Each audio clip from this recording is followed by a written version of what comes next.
नमस्कार दोस्तों, JDS competition में आपका स्वागत है।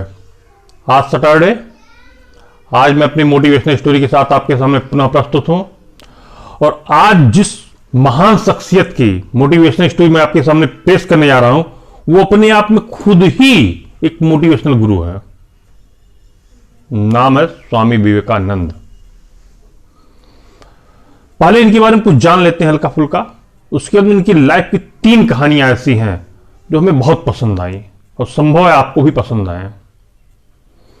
जन्म 1863 बंगाल के कायस्थ परिवार में, मृत्यु 1902 महज 39 साल की उम्र में। इन्होंने बहुत ही पब्लिसिटी गेन की भारत और भारत के बाहर, अमेरिका और यूरोप सब जगह। और भारतीय दर्शन को इन्होंने बहुत ही ज्यादा प्रसारित किया। वेदांत के आध्यात्मिक गुरु थे। राजयोग की नामक इन्होंने एक पुस्तक भी लिखी थी। अब आप एक कहानी, पहले शुरुआत की कहानी मैं सुनाऊं। 1893 में इन्हें विश्व धर्म सम्मेलन में अमेरिका जाना था और शिकागो में वो सम्मेलन होना था। ये गए वहां पर और जैसा उन्होंने स्पीच दिया, बहुत ही शानदार। शुरुआत की पंक्तियां मैं आपको बता दूं। मेरे अमेरिकी बहनों एवं भाइयों, जैसे ही ये पंक्ति उन्होंने बोली, और उनको खाली 2 मिनट समय दिया गया था, जैसे ही ये पंक्ति बोली, मेरे अमेरिकी बहनों एवं भाइयों, पूरा का पूरा स्टेडियम तालियों से गुंजायमान हो उठा। और 2 मिनट में इन्होंने पूरे भारत की तस्वीर आध्यात्मिकता की बयां कर दी। और वहां पर उपस्थित जितने भी लोग थे, सब इनके उस 2 मिनट की स्पीच से बहुत ही प्रभावित हुए। और इनकी ये जो स्पीच थी, इसका प्रसार यूरोप में भी हुआ। और इसी के द्वारा भारत की आध्यात्मिकता, जो कि प्राचीन यहां की विरासत रही है, आज भी आप देखिए वाराणसी में उसी आध्यात्मिकता की तलाश के लिए विदेशों से लोग आते हैं। शांति, इस जीवन में शांति सबको चाहिए। भारत में ये है, उसकी तलाश में लोग पहुंचते हैं। कहानी, पहली कहानी मैं सुनाता हूं। एक बार क्या हुआ, इनके पास एक व्यक्ति पहुंचा, कहा कि महाराज जी, चरण स्पर्श किया। कहा मैं बहुत मेहनत करता हूं, बड़ी लगन से काम करता हूं, और कोई भी हमारे अंदर बुराई नहीं है, बावजूद इसके हमें सफलता नहीं मिलती है। स्वामी जी बड़े ध्यान से सुनते रहे उसकी बात। कहा अच्छा तुम बैठो, पहले हमारा एक जो कुत्ता है, इसको जरा घुमा के लेके आओ, और उसके बाद तब तक मैं तुम्हारा प्रश्न का समाधान ढूंढता हूं। गया वो, कुत्ते को अपना टहलाते हुए लेके आया। कुत्ता बहुत दूर गया, फिर लौट के आया। फिर देखा उन्होंने, ये कुत्ता बहुत हाँफ रहा है भाई, और तुम तो नहीं हाँफ रहे हो। तो महाराज जी, कुत्ता सीधे चल रहा था, फिर इधर जा रहा था, उधर जा रहा था, उधर जा रहा था, इधर देख रहा था, उधर देख रहा था, और मैं सीधे ही चलता चला जा रहा था, मैं इधर उधर देख ही नहीं रहा था। कि बस यही है तुम्हारे प्रश्न का उत्तर। तुम जिस भी लक्ष्य के लिए निकले हो, सिर्फ उसी पर देखो, ध्यान दो, और किसी पर ध्यान ना दो, तुम्हें 100% सफलता मिलेगी। इसी पर उन्होंने एक पंक्ति भी कही, एक समय में सिर्फ एक काम करो और अपनी पूरी आत्मा उस पर लगा दो, यानी 100%। ये उनकी एक कहानी हुई। दूसरी कहानी, यूरोप में कहीं पर थे वो, अपना धर्म प्रचार से संबंधित सम्मेलन में थे। एक बड़ी खूबसूरत महिला उनके पास पहुंची और कही कि मैं आपसे शादी करना चाहती हूं।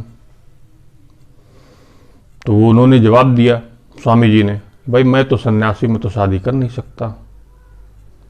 कहे कि नहीं,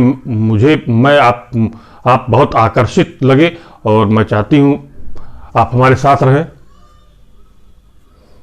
तो उन्होंने जवाब दिया, बहुत ही बेहतरीन, जो भी व्यक्ति ये जवाब सुनेगा उसके बाद में वो अपने अंदर की उसकी आत्मा जागृत हो जाएगी। उन्होंने जवाब दिया कि मैं पति के रूप में तो आपके साथ रह नहीं सकता, पुत्र के रूप में आप हमें स्वीकार कर ले, मैं सहर्ष आपके साथ रहूंगा। वो महिला उनकी चरण पे गिर पड़ी।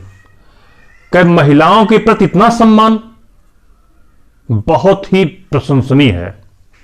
और सत्य मानिए, नारी के प्रति अगर आप सभी के जो आंखें हैं अगर सम्मानजनक तरीके से नहीं अब वो आंखें उनको देखती हैं तो निसंदेह आप अपना भाग्य खराब कर रहे हैं। बहुत सत्य बात है ये। नारियों का उचित सम्मान होना चाहिए। इस पूरे धरा व सुंदरा पे 50% उनका योगदान है और जो योगदान उनका है वो पुरुषों का नहीं है। ये थे स्वामी विवेकानंद जी और इन्होंने तमाम पंक्तियां कही थी। एक दो पंक्ति मैं उसमें से आपको बता दूं। खुद को कभी कमजोर मत समझो।